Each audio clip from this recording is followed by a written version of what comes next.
Okay, so now we're going to have a look at minimum prices. So again, we're going to draw a normal demand and supply diagram. And we've got here the equilibrium price, P1, and here Q1 is the quantity. Okay, now minimum price is placed on.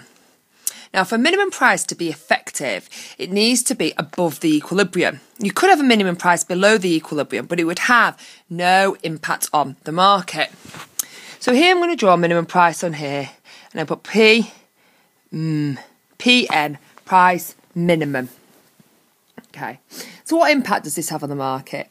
Well, the original equilibrium was OP1, OQ1. Then a minimum price is placed in the market. This could be something like a minimum price for labour, like a minimum wage, or could be a minimum price placed on something like alcohol. Well, the impact this has on the market is it reduces the quantity demanded to Q2. Why? Well, because the price is higher, there are less people who are prepared to pay a higher price for the good, and therefore demand falls, Q1 minus Q2.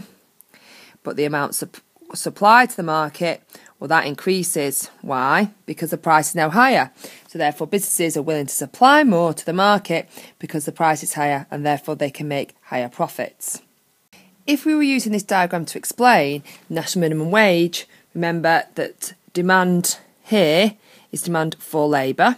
That comes from firms, and supply, and that's the supply of labour, and that comes from workers.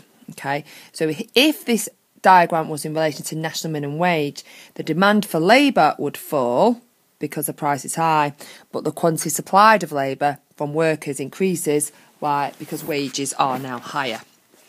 This is a really good diagram to use in the exam when we're talking about government intervention in the market and the positives and negatives from it.